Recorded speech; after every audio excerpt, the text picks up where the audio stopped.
नमस्कार। आशा करता हूँ आप खुशहाल है, फैमिली स्वस्थ है, सुखी है और हर कोई प्रयास आप कर रहे हैं जिससे कि कोविड से हम सब लोग बचे रहे, फैमिली बची रही, देश बचे रहे।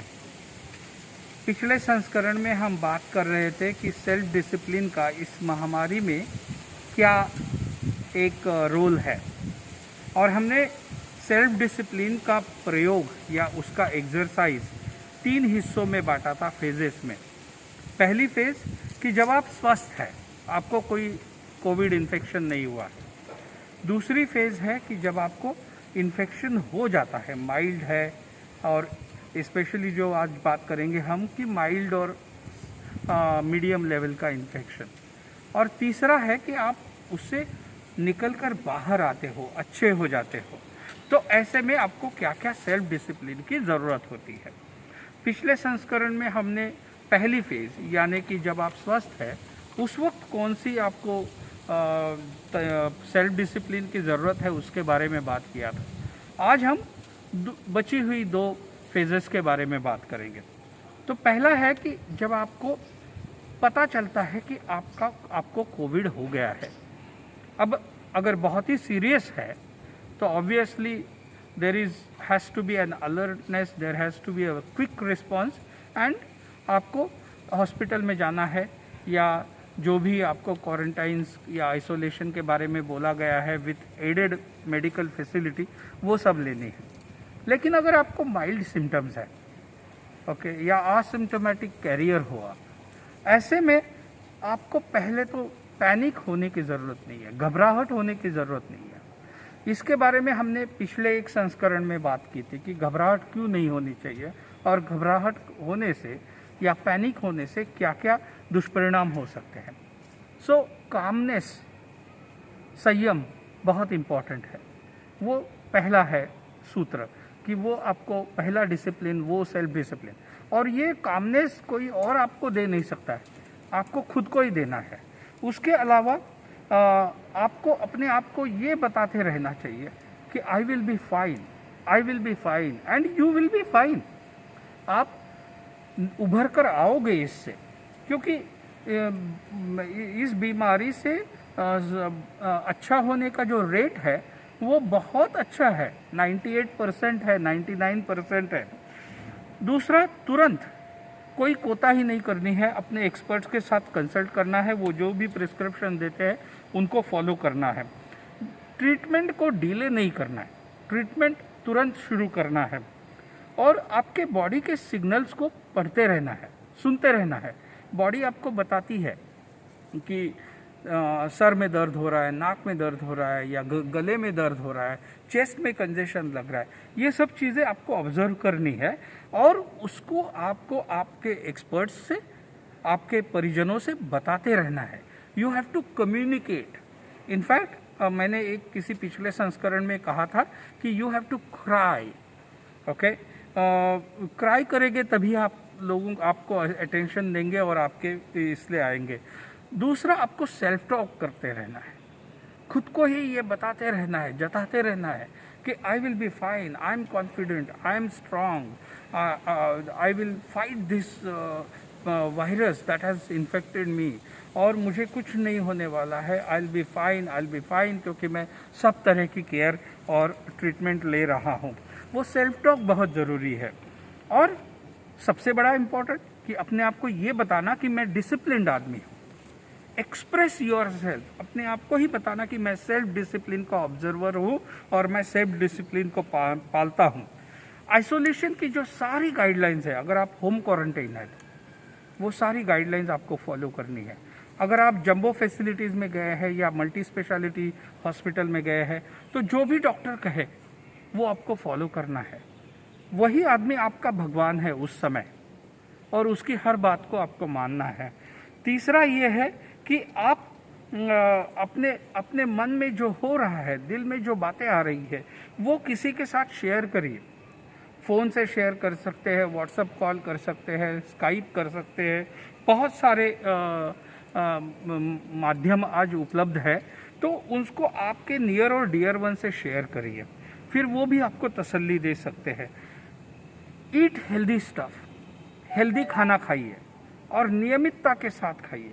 होता है कि कभी खाना खाने की इच्छा नहीं होती है, फिर भी वही खाना खाना है। जैसे कि सिट्रस फूड आपको लेना है, उससे आपको इन्फेक्शन निकालने में काफ़ी मदद होती है। मेडिसिन्स आपको टाइम टू टाइम लेना है।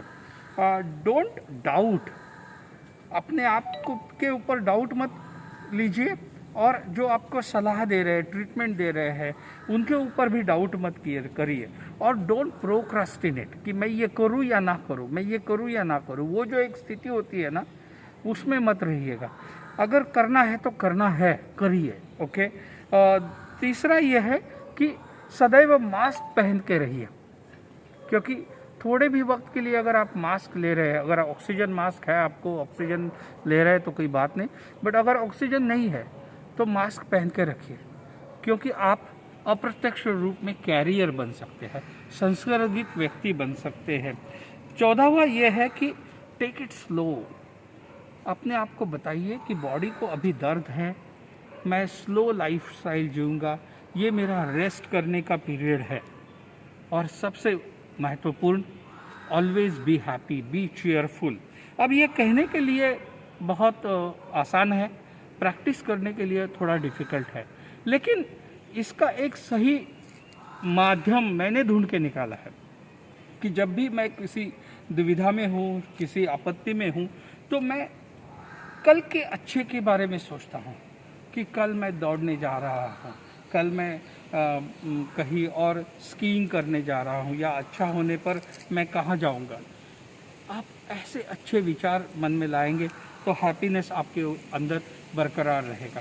मुझे लगता है ये 15 जो सेल्फ डिसिप्लिन के घटक है, जो आप पैंडेमिक इन्फेक्शन के दौरान अगर यूज़ करेंगे तो आप सही तौर पर जल्दी उससे उभर कर स्वस्थ हो जाएंगे।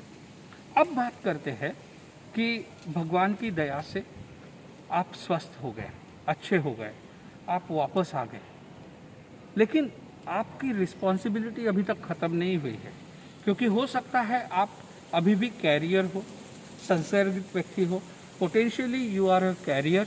तो आपको स्वस्थ होने के बाद क्या सेल्फ डिसिप्लिन की चीज़ें करनी चाहिए। नंबर 1, एक्सपर्ट्स की एडवाइस लेते रहिए और उनकी एडवाइस को फॉलो करते रहिए।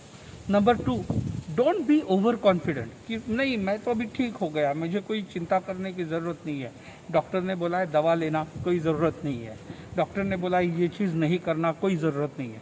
Don't be over confident, be confident. Confident और ओवर कॉन्फिडेंट में फ़र्क है। तीसरी चीज़ दैट ये बताते रहना है कि you are not totally recovered, you are on the path to recovery. आप स्वस्थता के मार्ग पर चले जा रहे हैं, लेकिन अभी तक आप पूरे स्वस्थ नहीं हुए हैं, क्योंकि इसके आफ्टर इफेक्ट भी होते हैं और कई महीनों तक आप उसको फील करते रहते हैं। Don't be a carrier. जब भी बाहर निकलेंगे मास्क वास्क पहन के निकलिए, थूकिएगा मत, स्पिट मत करिएगा। आपकी खाई हुई चीज़ को अगर कोई वेस्ट मटेरियल है उसको सही तरीके से डंप करिएगा, उसको लिटर अराउंड मत करिएगा। और अपनी कहानी लोगों से शेयर करिएगा, हेल्प मोटिवेट अदर्स कि मैं इस पेंडेमिक से या मैं इस संसर्गजन्यता से कैसे बाहर आया, because you can be inspiration to others, you have a small little success story. दूसरा, अगर आप अच्छे हुए हैं तो एक फ़र्ज़ आपका भी बनता है कि डोनेट द प्लाज्मा। अगर किसी को ज़रूरत है तो आप प्लाज्मा डोनेट करिएगा। शेयर, मैंने कहा कि आप दूसरों को मोटिवेट कर सकते हैं। आपकी स्टोरी लोगों के लिए इंस्पायरिंग भी हो सकती है। So do have that inspiring story. Always be in gratitude कि थैंक यू गॉड, भगवान ने मुझे इससे बचाए रखा। तो भगवान के प्रति, आपके परिजनों के प्रति, सीनियर सिटीजन्स के प्रति, बुज़ुर्गों के प्रति, डॉक्टर्स के प्रति, जो वर्कर्स हैं, फ्रंट लाइन वर्कर्स, उनके प्रति, इन सब के प्रति आपको ग्रैटिट्यूड एक्सप्रेस करना है। और उसके साथ साथ समाज को जितनी भी आपसे मदद हो सकती है, देश को जितनी भी मदद हो सकती है, वो करना आपका फ़र्ज़ बनता है। तो ये अगर हम गाइडलाइंस फॉलो करेंगे सेल्फ डिसिप्लिन की रिजीम फॉलो करेंगे, तो मुझे बिल्कुल कोई संदेह नहीं कि हम इस महामारी से सही तौर से उभर कर आएंगे। मैं सभी को दरख्वास्त करता हूँ कि इसको जितना आप शेयर कर सकते हैं करिए, अपने मित्रों के साथ, परिजनों के साथ, अपनों के साथ, ताकि हम इसमें से जो भी हम पालन कर सकते हैं, मैं तो कहूँगा कि सारी चीज़ों का पालन करना चाहिए, क्योंकि ये स्वयं शिस्त है, सेल्फ डिसिप्लिन है और उतना ही ज़रूरी है, क्योंकि हर कोई सेल्फ डिसिप्लिन में रहेगा तो हम काफ़ी अच्छे से इस महामारी से उभर पाएंगे, क्योंकि देश स्वयं शिस्त से ही बनता है, देश एक सिस्टम से बनता है और ये समाज में स्वयं शिस्त रखना आपके लिए बहुत बहुत ज़रूरी है। पुनः आपका बहुत बहुत धन्यवाद कि आप आए, आपने ये संस्करण सुना, देखा और मुझे उम्मीद है कि इनमें से कई सारी बातें आपको भी लगी होंगी कि मुझे करना चाहिए। अगर सही लगी है तो उसको तुरंत अमल में लाइए, अगर पता नहीं है तो उसको, अब पता हो गया है तो उसको भी आप अमल में लाइएगा। मुझे पूरा विश्वास है कि सेल्फ डिसिप्लिन से रहेंगे तो हम अपने देश को सही तरीके से इस महामारी से बाहर निकाल पाएंगे। आपका पुनश्च आपका दिन अच्छा हो, मंगलदायी हो, यही प्रार्थना करता हूँ और ये भी प्रार्थना करता हूँ कि आप स्वस्थ रहे, खुशहाल रहे, तंदुरुस्त रहे। जय हिंद, जय भारत।